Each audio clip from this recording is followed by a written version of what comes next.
evening. Hi, I'm Jay Barth. I'm the director of the Clinton Presidential Library and Museum, and we're thrilled that you are here tonight. And on behalf of the Clinton Foundation, the Clinton School of Public Service at the University of Arkansas, and the Clinton Library, we welcome you to our latest installment of our Clinton Presidential Center Presents series. All three of our institutions with independent but interlocking missions that reside together here on the campus of the Clinton Presidential Center unite in carrying out the CPCP series, as we call it. President Clinton, as we all know, built his Presidential Center to serve as a venue to inspire, to convene, and to connect people from all walks of life. And this program seeks to generate dialogue and addresses some of the most pressing challenges facing our community, nation, and the world. Across the last 8 months, we're thrilled that many of these CPCP events have related to the Women's Voices, Women's Votes, Women's Rights exhibit. And I hope that all of y'all have had a chance to see that wonderful exhibit. And if you haven't, we've only got a few more days, so we are about to close up shop, sadly, at the end of the month. A number of the programs offered across the last 8 months, including tonight's, have been sponsored in part by the National Archives Foundation. One of the goals of this programming is to highlight the role of women leaders in the Clinton administration. And tonight's program with Jamie Gorelick is one such vital woman leader whom we will hear from tonight. In the Clinton administration, Jamie first served as general counsel at the Department of Defense. She then became one of the longest-serving deputy attorneys general of the United States, the second highest position in the Department of Justice. Of course, at the Department of Justice, her boss was the first woman Attorney General of the United States, Janet Reno. Her time at Justice included the worst act of homegrown terrorism in the nation's history, the bombing of the Alfred P. Murrah Federal Building in downtown Oklahoma City that resulted in the deaths of 168 individuals, and Jamie played a crucial role in the legal case that followed. Part of the conversation tonight will center on the Oklahoma City events and its meaning. And as evidence of the respect that the people of Oklahoma City have come to have for Jamie, 8 folks with ties to the Oklahoma City National Memorial Museum are here tonight, led by Carrie Watkins, the president and CEO of the organization and a great friend of mine over the last year. The chair of the board, John Kennedy, its vice chair, Dr. Susan Chambers, and its past chair. And let's ask them to stand up and let's thank them for coming over tonight.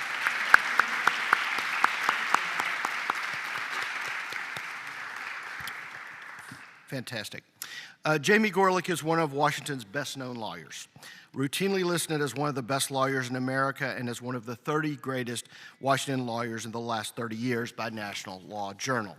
In addition to her work in the Clinton administration, Jamie was assistant to the secretary and counselor to the deputy secretary of energy during the Carter administration.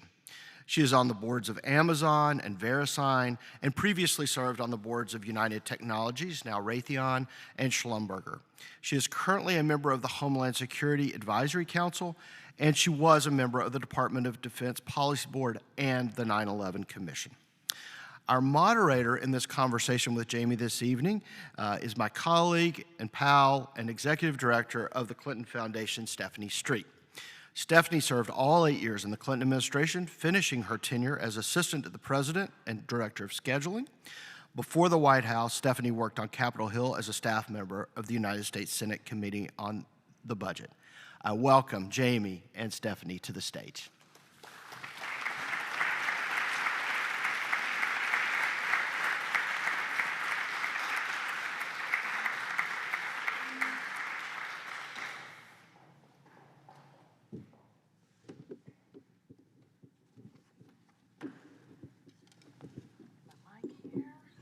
Good evening, everyone. Good evening. Welcome. We have a very exciting and interesting conversation. I'm so thrilled to welcome my former colleague, Jamie Gorelick, here to Little Rock, or back to Little Rock. It's been a while, and I understand you got to have a wonderful tour down memory lane today of the museum. I strolled down memory lane for sure. For sure.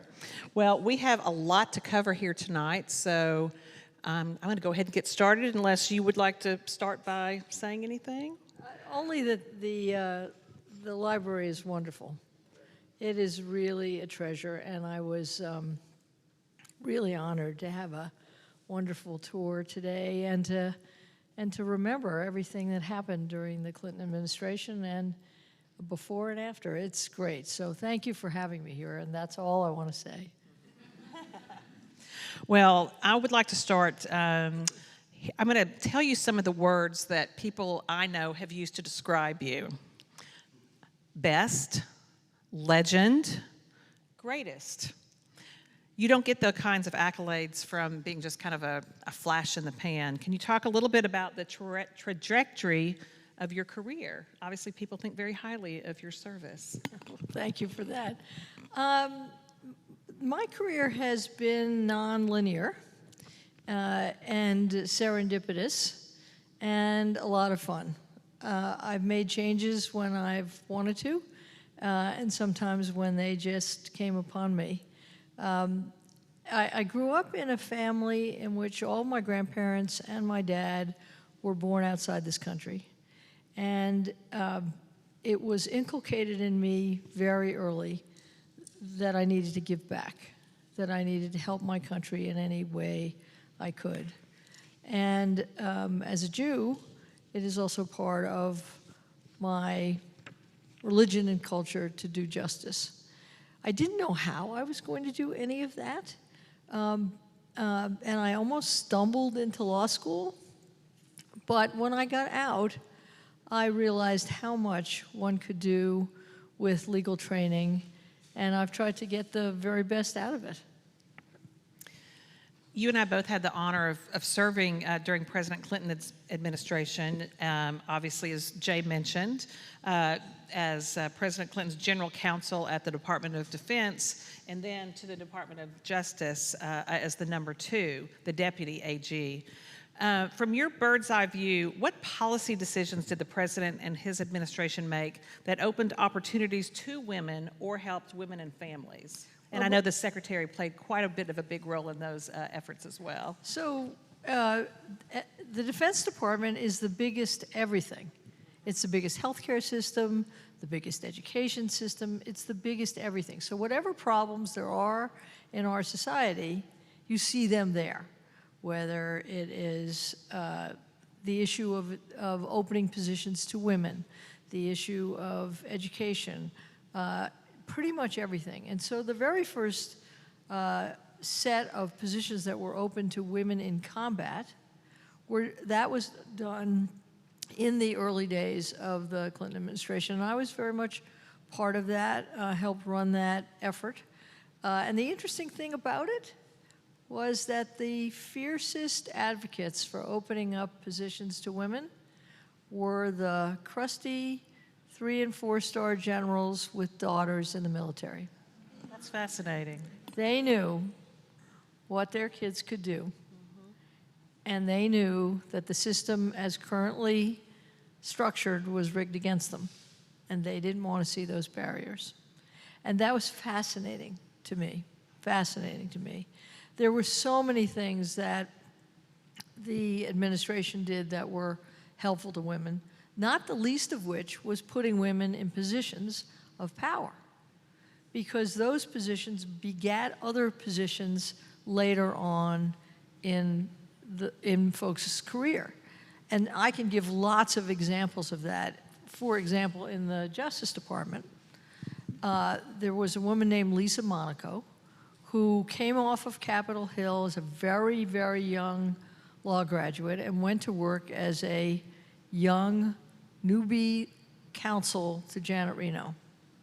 And after that, she did one thing or another, getting increasing responsibility, and today she's the Deputy Attorney General, the job I had. And she would not have had that had she not had the very first opportunity that the Clinton administration gave her, because that job was followed by jobs in the Obama administration and now the Biden administration. That happened to me too. You mentioned Janet Reno. What an icon. What an incredible public servant. Can you talk a little bit about her as a person and the opportunity you had to work alongside her? Before I talk about her, I want to talk about the president because I got to know Janet Reno when I was asked to help get her confirmed. I was headed to the Defense Department, so I had no conflict of interest in trying to get the Attorney General confirmed.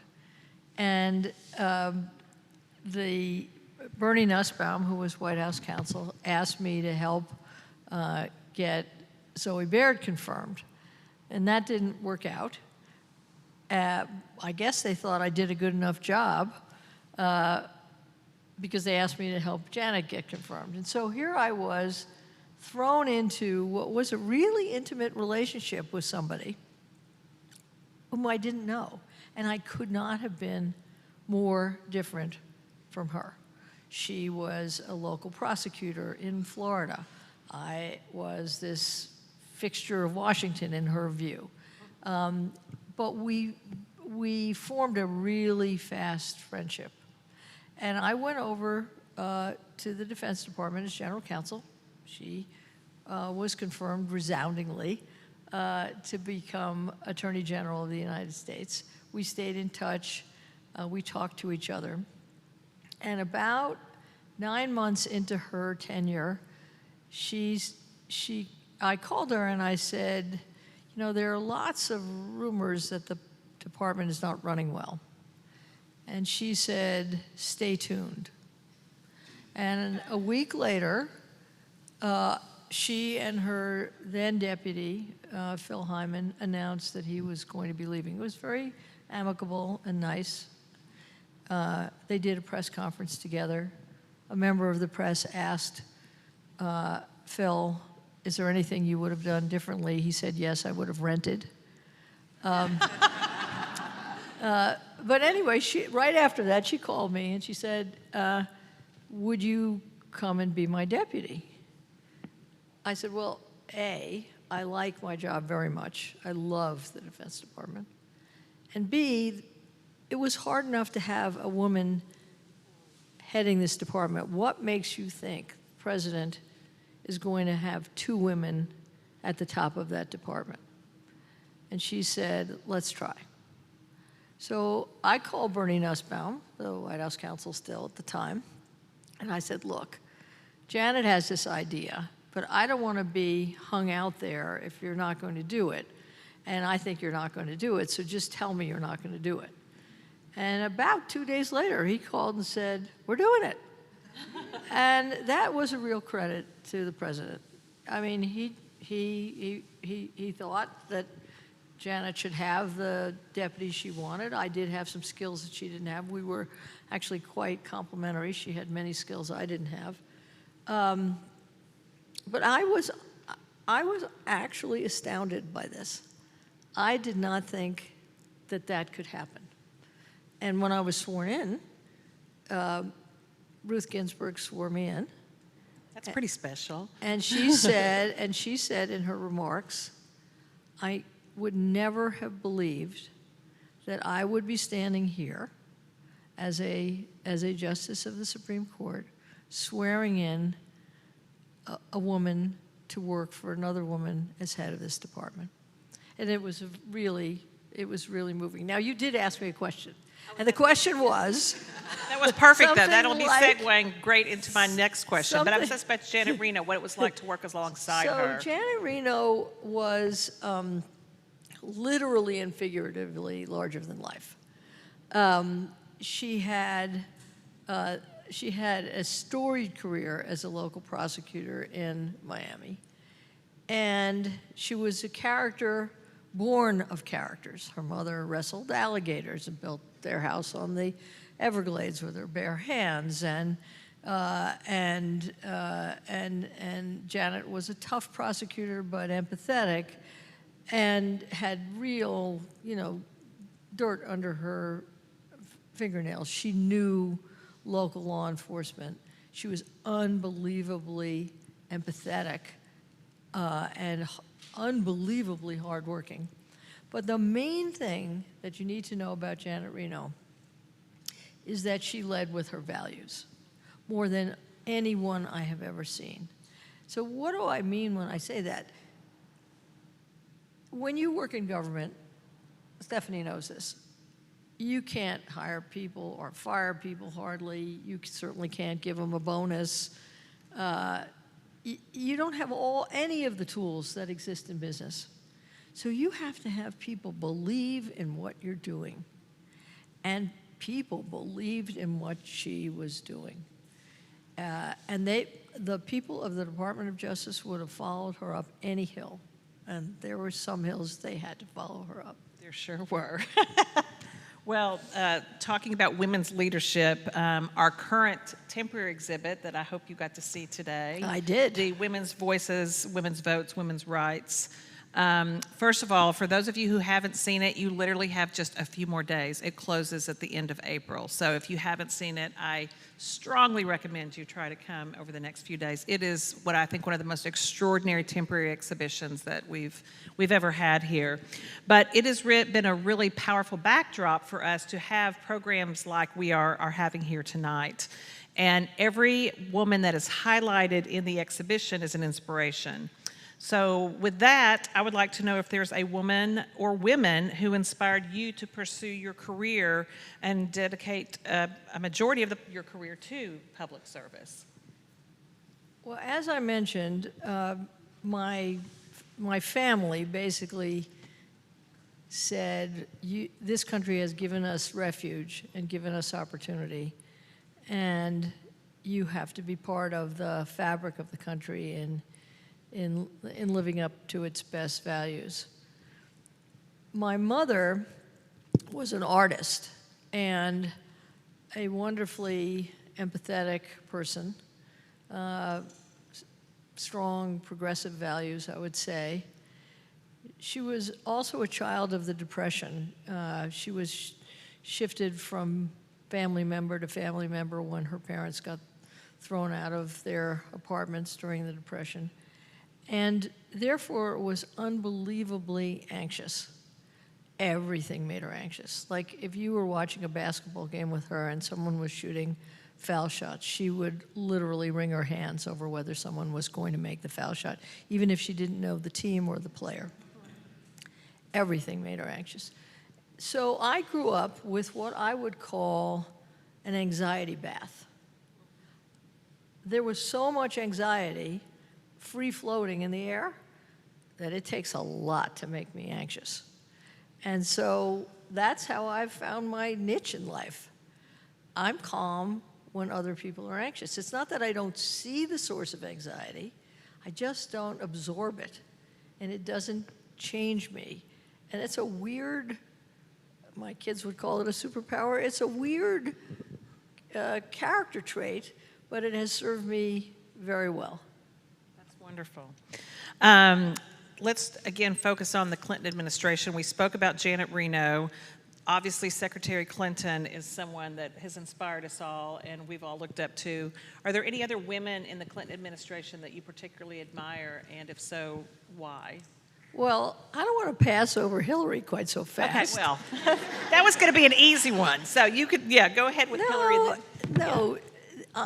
In the bell curve of resilience, she is in the tail of the bell curve. She is the most resilient, determined person I know. Now, people think that that means that she doesn't hurt when she falls down. I don't think that's true. She just gets back up. And that is a lesson that I observed and absorbed, and that my kids have too. It is. And I believe that the most important quality for success in life is resilience. And we had Exhibit A in Hillary in the Clinton administration, and we have her still today. And talk a little bit about that. Like, how do you find resilience? I mean, where does that come from, especially in times that are just so tough? And I want to hear you talk a little bit about some of those tough times, like Oklahoma City, like serving on the 9/11 Commission. Talk about how you specifically find resilience, and then I'd like to segue into some of those really challenging times during your service during the Clinton administration. Well, you need to be motivated by your values and by whatever has set you on the course that you've been set upon in your life, and so that helps. But I do think it comes down to what kinds of parents you had.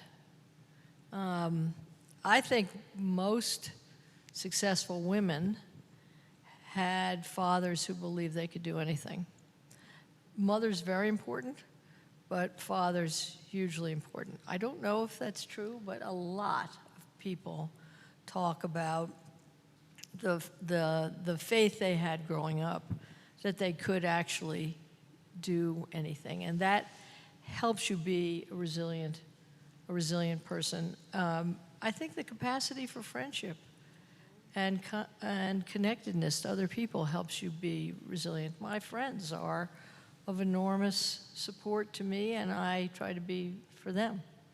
I would agree with you, especially, I know in my service, I was very young. I was 26 when I came to the White House of the administration and had a pretty big job for someone of my age and my experience level at that time. You can strike the caveat. You had a big job. But like you said, that friendship and I depended on so many women in sort of my circle in the White House, whether it was our friend Ricky Seidman, who we're talking about, people like Secretary Alexis Herman. There were so many mentors that helped us through some of those really dark days, and especially in some of the sort of challenging times where we had to make really tough decisions and, you know, really worried about how you were going to be perceived by, especially during that period, by your male counterparts. So I want to make a comment about that. I think that women, at least of my generation, have benefited enormously from a sense of struggle. Mm-hmm. You knew if you were in a very tiny minority in your law school class, or if you were treated differently as women were at pretty much every step along the way during my childhood and young adulthood, you knew that you had to count on your fellow women to bolster you, and that sense of common struggle actually is a motivator in a career that I think differentiates at least women in my generation from my male friends. They get their motivation in different ways. I see a door that I'm not supposed to go through, and I head right for it. And that is just a different motivation than men have, because that door was just another door to them. It was a big don't go in here for me, and I went at it. I have 3 daughters, and today, in some of the things that we're seeing happening right now, and sort of I feel like the rollback in some of the struggles we fought for so long, and you'll see that highlighted in this exhibit, you feel like some of those things are slipping away, and you can see efforts across our country. What kind of words of inspiration do you have for young women today, and for other women that feel like they are powerless to do anything about some of the things that are happening right now in our country? Before all this happened, I think young women were very complacent. They said, you know, we're fine, we're equal, we don't have any barriers. What are you talking about? What sense of struggle? We're fine. And I kept thinking, no, actually, you're not fine. Why do you think you are fine? And it's because for the particular period of time in which they were growing up, they were. And I think this has been a wake-up call. And for my kids, both my daughter and my son, I mean, they're going straight at it. They are energized. They're going to vote. They're going to get other people to vote. They can't believe that rights that they considered to be obvious and fundamental could possibly be taken away from them. It is, and I appreciate you saying that because I think, again, women of my generation as well, we were complacent. We just assumed that, okay, like you said, it's almost a level playing field. We've come a long way, but goodness gracious, being a mom and having my own daughters question me about, things that I took for granted that they're now having to fight for, it is really something that motivates all of us to get out there. It really does. Sort of the title of our lecture tonight is Leadership in Times of Crisis, and throughout your tenure and your positions sort of in government and outside of government, you've served the country in some of our darkest days. Can you talk about some of those times and how you led through those? Well, let's start with Oklahoma City, and thank you, folks, for coming here this evening. It means a lot to me that you are here. We were talking earlier, Steph and I, about where we were when the bomb went off in the Murrow building, and the responsibility that we had immediately to both work really closely with the different governments and agencies that were doing different things, whether it was carrying children out of the daycare center or looking for who did this. People had lots of different jobs, and they had to be organized in a way that was effective, and that's what I had to do. I wasn't on the ground like my colleague Merrick Garland, whom we sent to make everything perfect in the law enforcement process.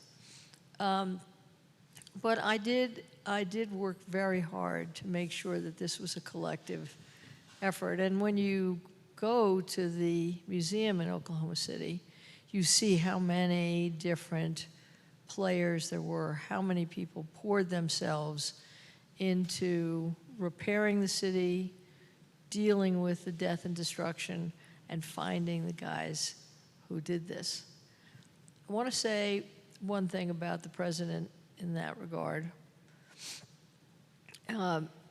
First of all, he voraciously wanted to know every step along the way how the investigation was going. And I said, please don't have the FBI come over every half hour to brief you. Let them do their job. I'll come. I'll distill it for you. I'll get it for you. You'll know. And he said, fine, I get it. Let them do their job. But he also said to me, I know who did this.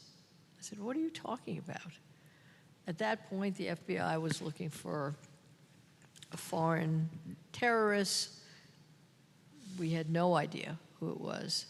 He said, I am sure it was a militia organization.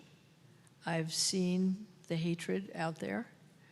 I'm shocked that it is being visited in a place like Oklahoma City, but I'm not shocked that this is what happened. And he was very tuned into it right away. The Attorney General, having seen the disrepute in the system of justice that the O.J. Simpson trial brought into the minds of the American people, said, I want this to be perfect. And the most perfect person I knew was Merrick, and we asked him to go. I should pause over that for a minute, because when we were looking at the television and the bodies, particularly of the children coming out, we both had kids, young kids at that time. He said, I gotta go. I gotta go. Goodness. I know that you also served on the 9/11 Commission. Talk a little bit about that service. Anyone who had served in government looked at those attacks with disbelief. How could a bunch of guys in a cave in Afghanistan profoundly wound this country in the way that the 9/11 attacks did. How could that happen? And just like Merrick said, I gotta go, I said, I need to be part of this. I need to understand this. I had served at the Defense Department twice. I'd served at the Energy Department. I'd served at the Justice Department. I was on the CIA Advisory Council at that time. And I just was astounded. The effort that we put in was extremely taxing and hard.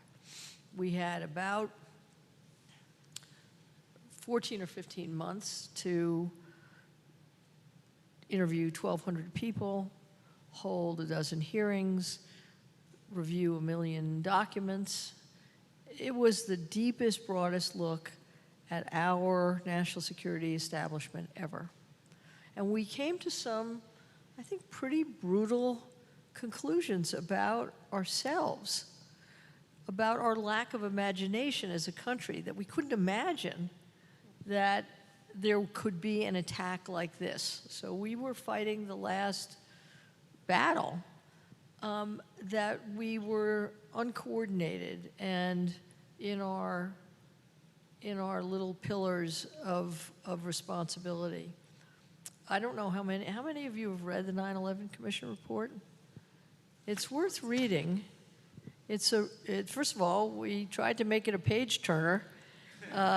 It doesn't read like, no, it actually reads pretty well. And we did that for a reason, to try to get people interested in the subject, which I think it accomplished. We were the only commission ever to have nearly all of its recommendations accepted and implemented. And I want to say two things about that. One, credit for that goes to the victims' families. They organized themselves.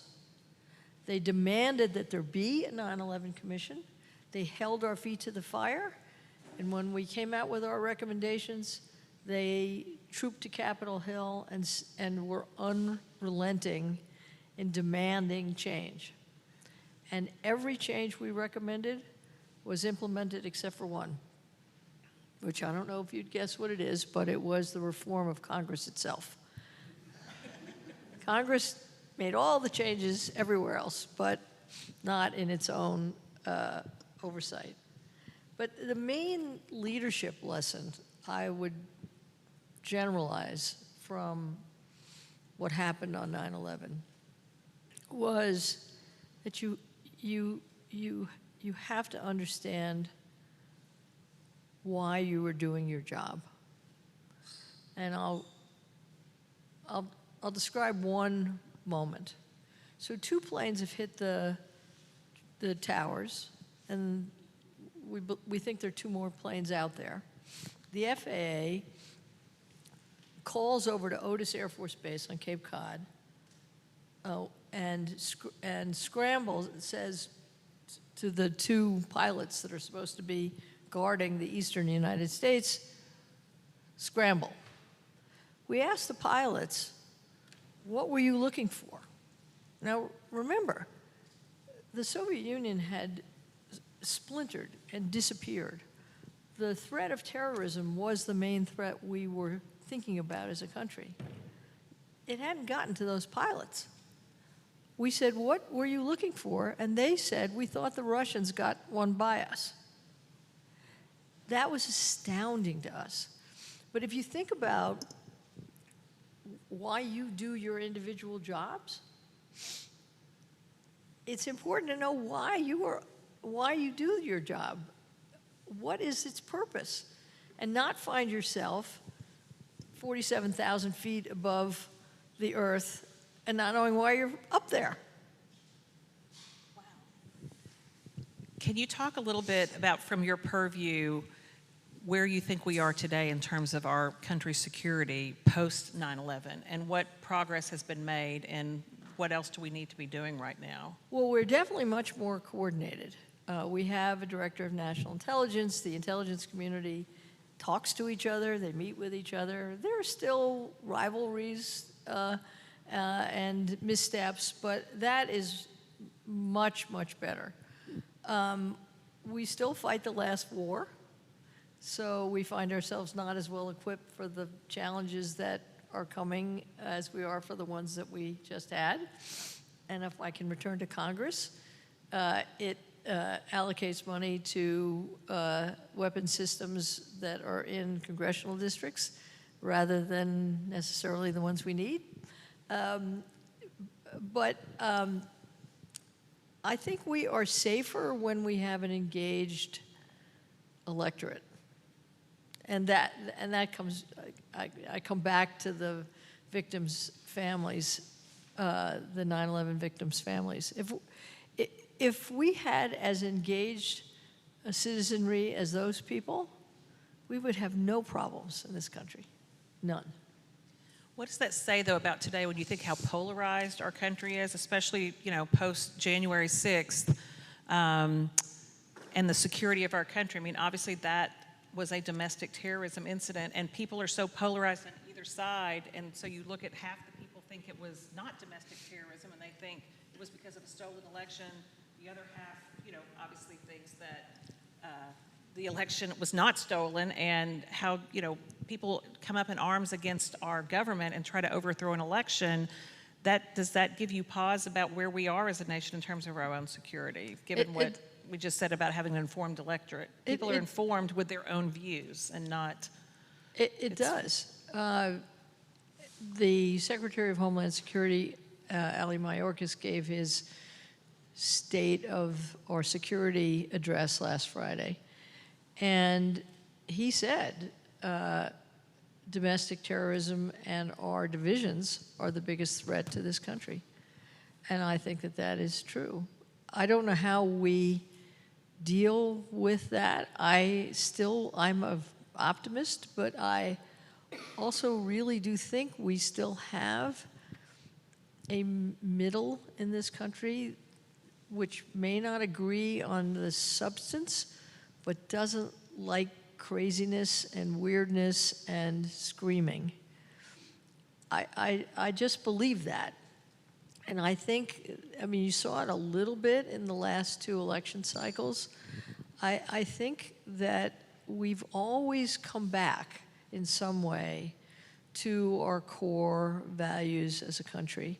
And I believe we will. I have tremendous faith in the next generation, not just my own 2 children, but the whole cohort. I think they are taking responsibility in different ways for their future and the future of the world. And after all, at my age, that's the only thing you can have faith in, is the ability of the next generation to fix the mess that you created. I agree, and I think for us at the Clinton Center, and Dr. Jay Barth is leading a lot of this work, is really coming back to sort of the idea of civic engagement and civic literacy. And Dr. Barth is really working to hone some of our programs in that space, not just for students and for teachers, but for our community as a whole. It is ridiculous that people don't know that we have 3 branches of government or what the heck they do. That's insane. And the notion that people are not educated about basic civics is just crazy to me. I was looking at the pictures of Bill Clinton and Boys Nation.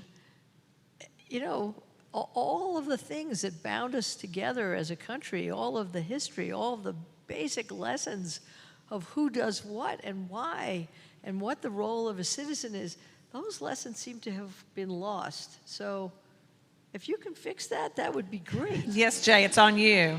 Well, that's part of one of the things that we see ourselves as a presidential library, as a presidential foundation, of a space that we can hopefully play in to help get our country back to the middle and let people understand how our government works, but also how the government and the public and the private sector all have to work together. It can't just be the government solving problems. It can't just be the private sector. We all have to come together, find sort of our common values, common ground, and figure out how to solve problems. And again, you talked about President Clinton's leadership. I think that was something that I always saw in him, that he was always trying to, again, find the best in people so that we could come together and we could focus on problem solving and just, and coming together. It's not as he says, a zero-sum game. Everyone's going to have to give a little bit. I'd like to kind of know how that philosophy, you saw some of that come to light in your time working so closely with President Clinton and the Congress to get things done.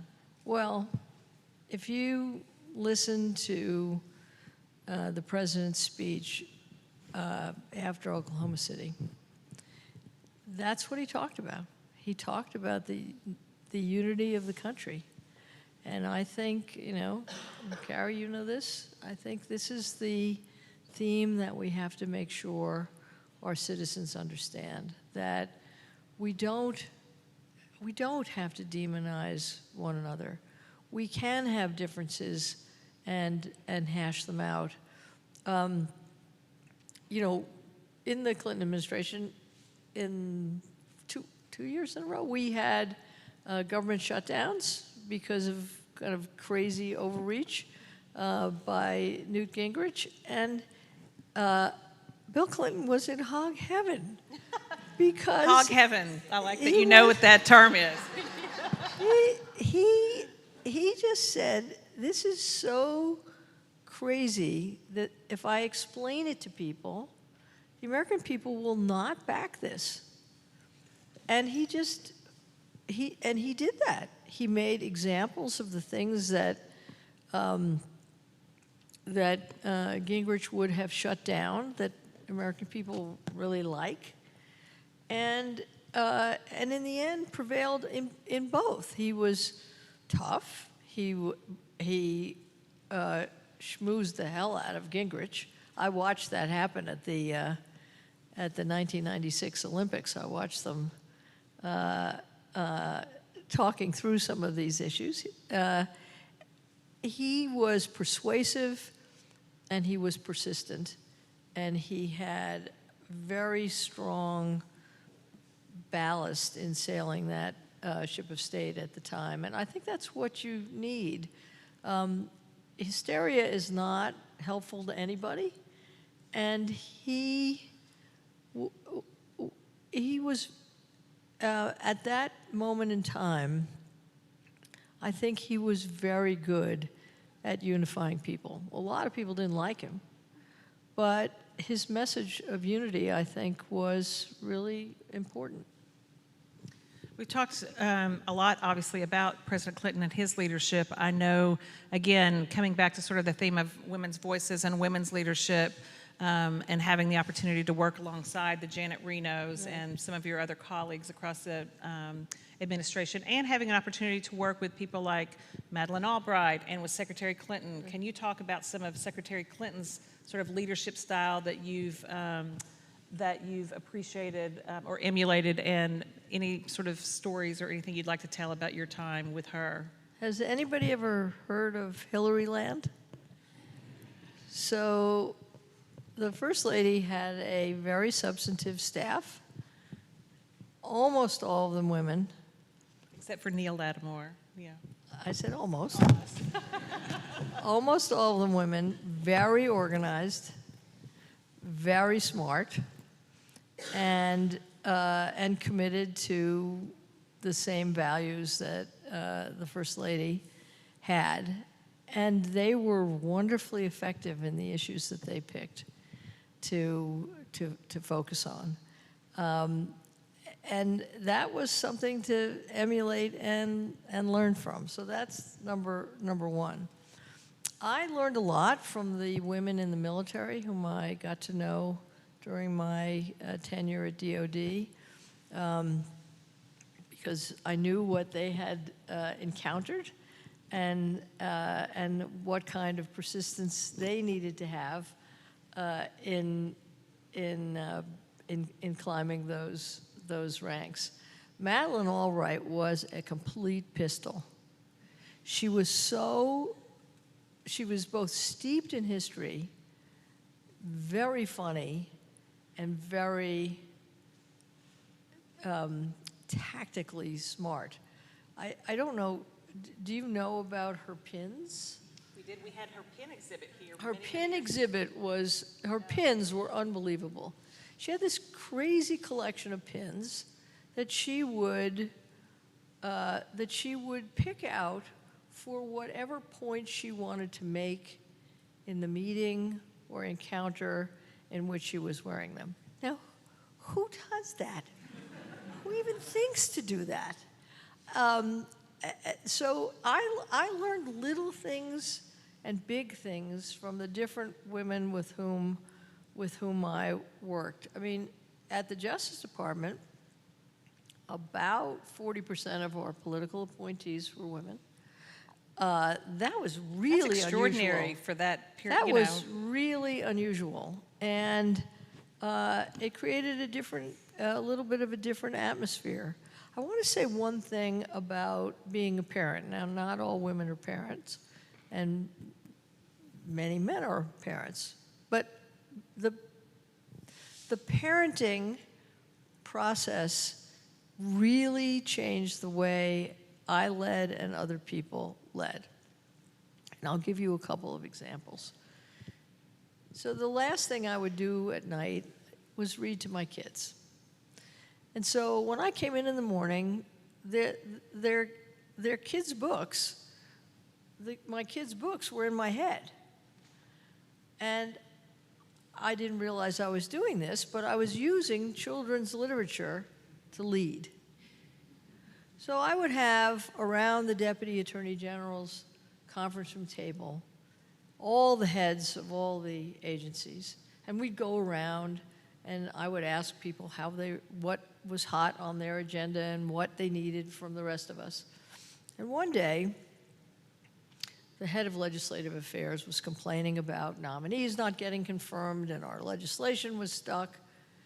And I said to him, "You're sounding a lot like Eeyore." And he said, "Who's Eeyore?" And I said, "Have you not read Winnie the Pooh?" He said, "No." I said, "Well, you need to be a lot more like Tigger." So I took my kids' Winnie the Pooh dolls, the little figurines, and I brought all of them in, and I would place them in front of people to try to get them to be more like Christopher Robin one day, or Tigger. So that's one.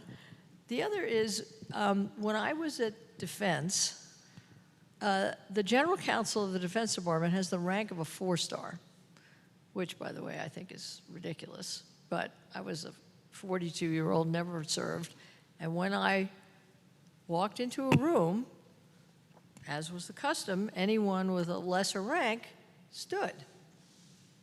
So all day, every meeting, almost everybody in every room that I walked into stood up as I entered and did not sit down until I sat down.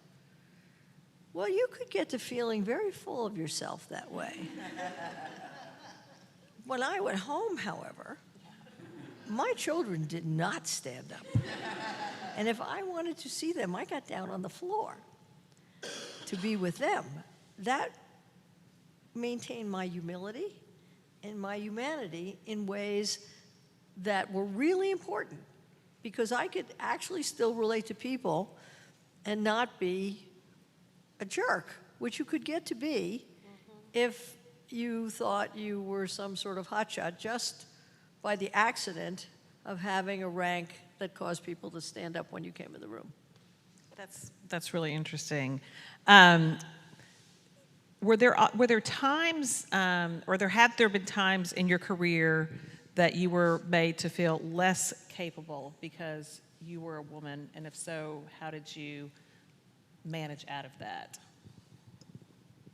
Well, in the early days of my legal career, this sort of thing happened to me all the time. You know, I would be the second person on a case, sitting with a partner across the table from another partner in a law firm, and the person on the other side of the table would ask a question, and my senior partner would turn to me to get the answer. I would answer. The person across the table would then ask my partner. He would ask me. I would give the answer. This would happen over and over again. You'd think maybe the person on the other side of the table might ask me the question, but no, he could not address me directly. And I just ignored it because this was ridiculous. I had a lot of clients who thought it was funny to try to gross me out and see if they could tell me dirty jokes that would make me run from the room, and I just wouldn't run. I didn't share dirty jokes, but I could take them.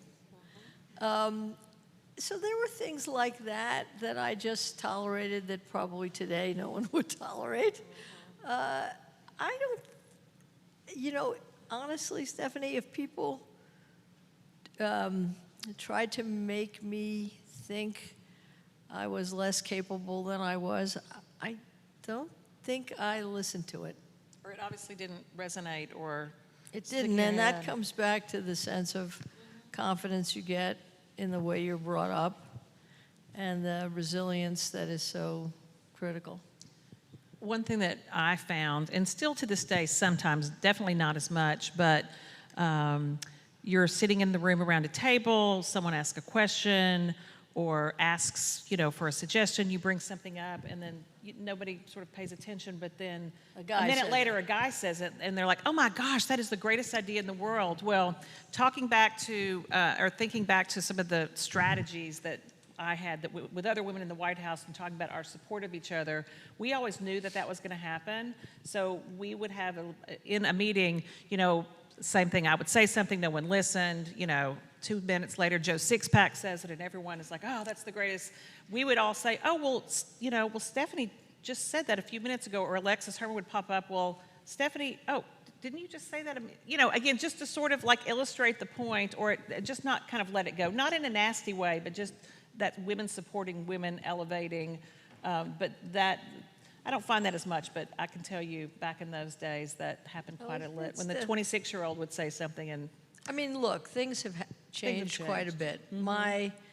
In my law firm, the co-managing partner is a woman. We have 5 departments, 3 of them run by women, including me. A lot of the hotshot 40-year-old lawyers are women. Things have changed a lot, and that sort of stuff is waning, at least. Thing of the past, hopefully. I find that. Well, my last question brings our conversation full circle. The Women's Voices exhibit, as we talked about, and please go see it, celebrates women who are working today to resolve what Secretary Clinton calls the unfinished business of the 21st century, women's equality. I know you are among the women who are continuing this fight. You have an active pro bono practice focusing on the rights of women and immigrants.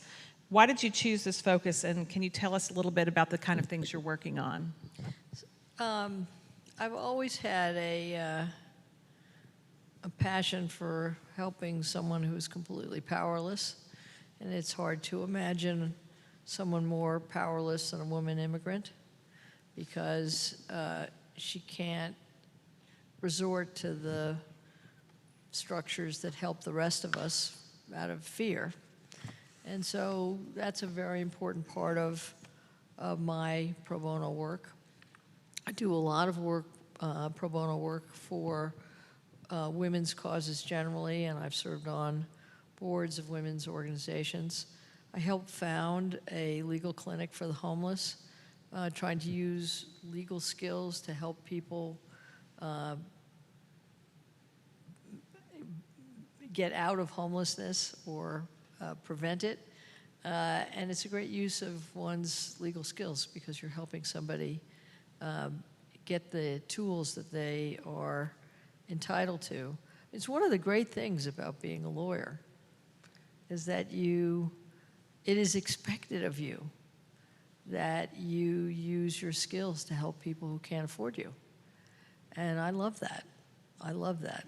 And we were very active in my law firm in representing Planned Parenthood and challenging a lot of the state restrictions post-Dobbs.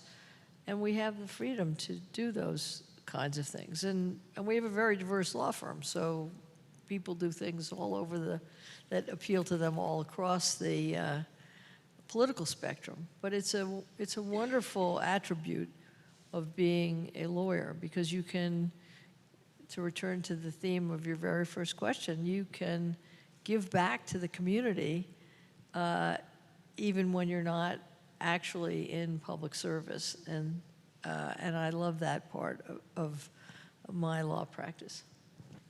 Thank you. You continue to serve with such passion and distinction, and we're so grateful that you came to Little Rock tonight for this program. It was such a thrill to welcome you back to the Clinton Center today. And I am thrilled to be here, and I would underscore how wonderful the women's exhibit is at the library. It is inspiring. It's so interesting. It's different than other exhibits I've seen. Of course, the library itself is great. So you have, how many days left? How many days do we have left? 5 days left? Go. 5 days. 5 days. And thank you for having me here. Thank you.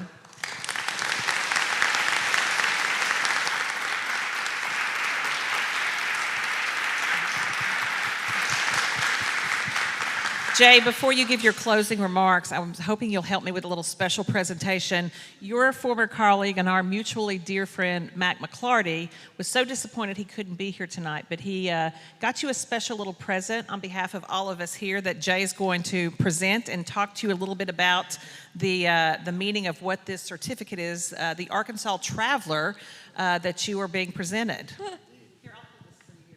Okay. Thank you. All right. Great. So the Arkansas Traveler Certificate is provided to visitors to our state who have provided a great service to our state and continue to really make a difference in Arkansas. And it's a story that is simple and weird of the Arkansas Traveler. While traveling through the Arkansas backcountry in the early 19th century, Colonel Sandy Faulkner, tired and hungry, came upon this humble squatter's cabin. He found the occupant sitting in the doorway playing the first part of a familiar tune over and over and over again on this old fiddle. And Faulkner stopped and asked for accommodation, and the squatter offered none. And when Faulkner asked why he played the same part of the tune over and over and over again, the squatter said, "I don't know the rest of it." When Faulkner played the turn of the tune, that is the rest of the song, the squatter changed his mind, making the traveler royally welcome for as long as he pleased. And like that long ago traveler, thank you for sharing your own turn of the tune with us. And we hope that you always have nice things to say about this place that you visit. Thank you. Thank you for your service. Wonderful. Thank you very much. And this comes from our governor and the Secretary of State. So this is not just something that Mac pulled out of his closet. This is an official document. So we will get this to you. So thank you. On your flight tomorrow, thank you, and thank you, Mac. That is, and Sandy, thank you for bringing it. This is really unexpected and weird. Thank you, everyone. So, yeah, thank you. Oh, no, just thank you all for a truly wonderful and enjoyable conversation, really thoughtful, both Stephanie and your questions, and just thanks for the gift that you provided us this evening. Thank all of y'all for the gift of your attendance tonight, whether you came from just a few blocks away or whether you came from hundreds of miles away. Yes. And we are now almost bizarrely approaching the 30th anniversary of the Oklahoma City bombing, and we are already talking about ways that we can work closely as we prepare for that. As always, I want to thank everybody here at the Clinton Presidential Center behind the scenes who made this event happen. We hope you all have a safe travels home, and we look forward to seeing you once again. Thank you. you.